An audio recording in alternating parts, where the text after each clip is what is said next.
What's up, legends? My name is Scarman, and today I'm here telling you some scary stories. Okay, this is the first story. Number 1, Keyhole. Keyhole is a creepy story about a man who stayed at a strange hotel and encountered something very odd indeed. A man went to a hotel and walked up to the front desk to check in. The woman at the desk gave him his key and told him that the way to his room told him that one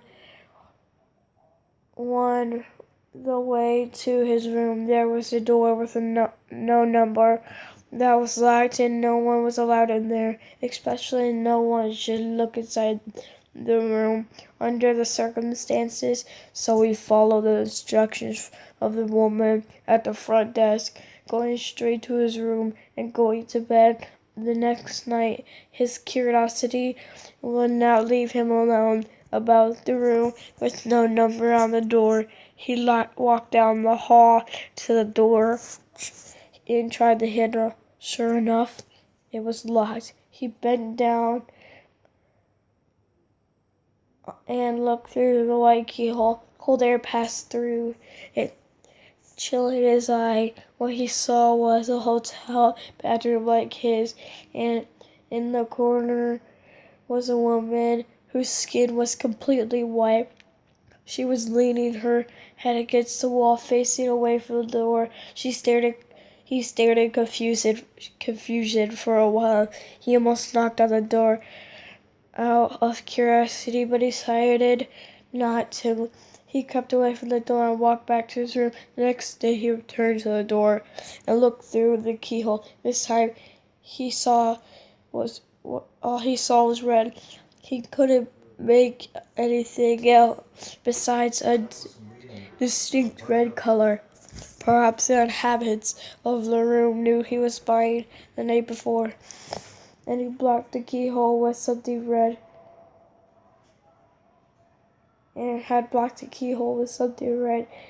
So at this point he decided to consult the woman at the front desk for more information. She sighed. Did you look through the keyhole?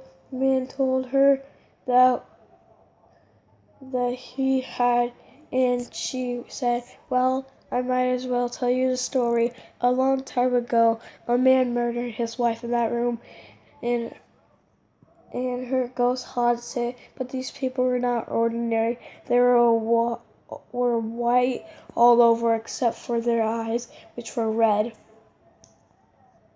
Okay.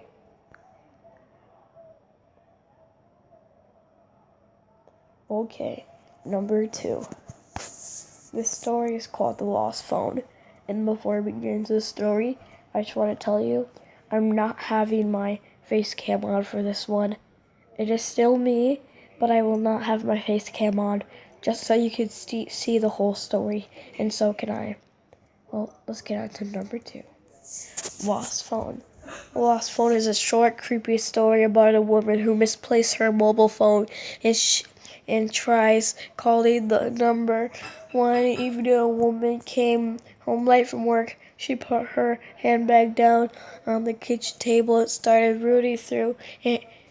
Then she realized she didn't have her mobile phone with her.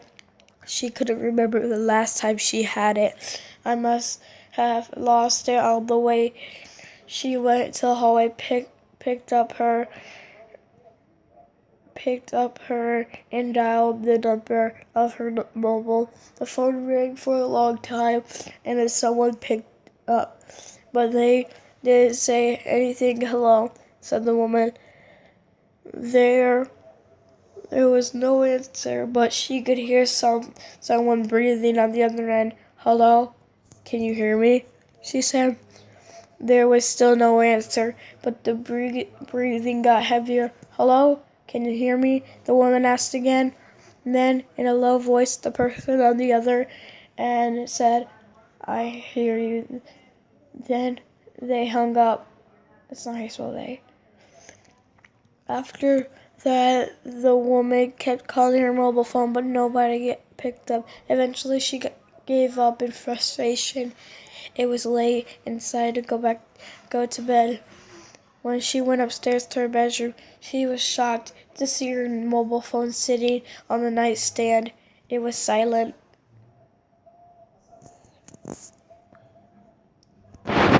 Number 3. Imaginary friends.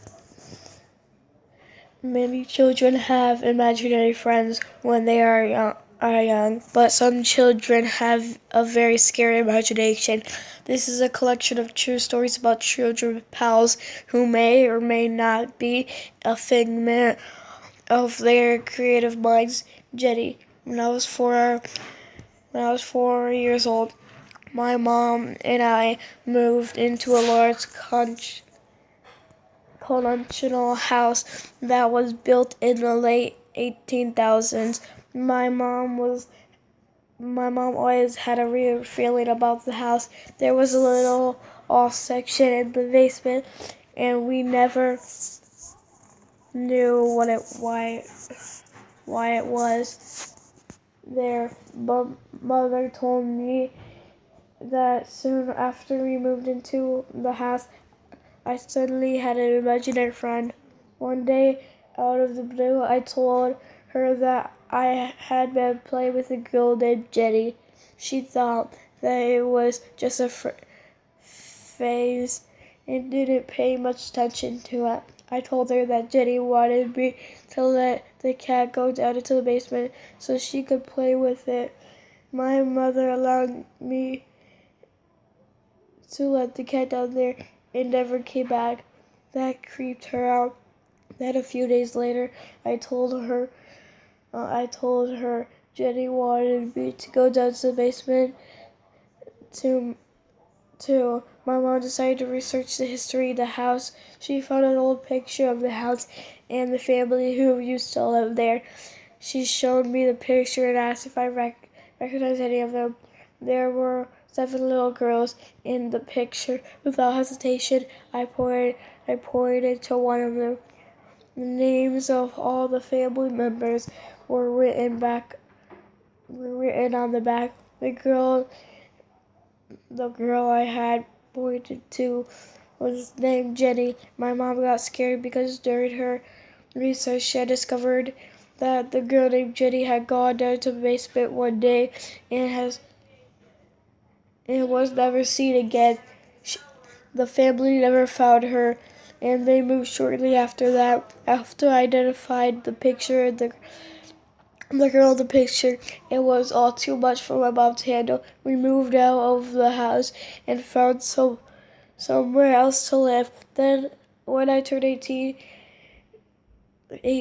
my told me, no, my told me all about what happened in the house. It still scares me when I think about it. Don't tell anyone. My niece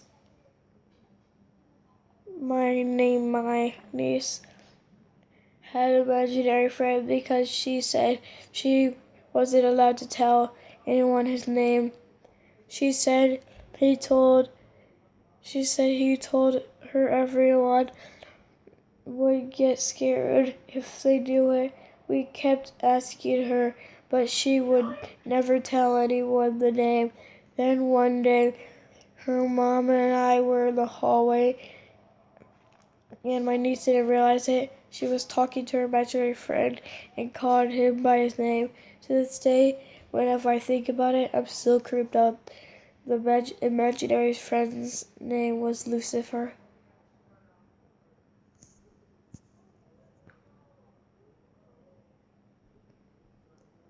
Number 3. Funny faces. I was staying in my aunt's house when I saw my 4-year-old cousin April sitting on the stairs. She was making funny faces. I asked her what she was doing, and she said, "I'm copying the lady with the braid."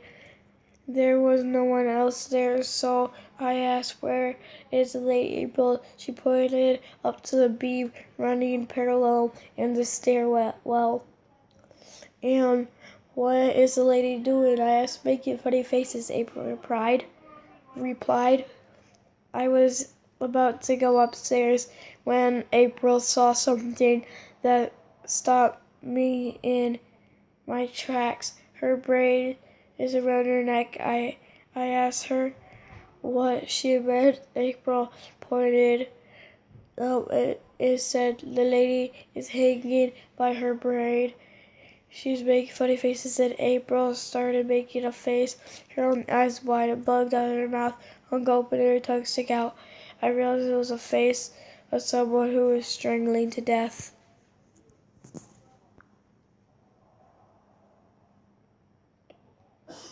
I'm gonna stop it right there. This is scaring the crap out of me. I never really realized, but I'm gonna keep on doing this. But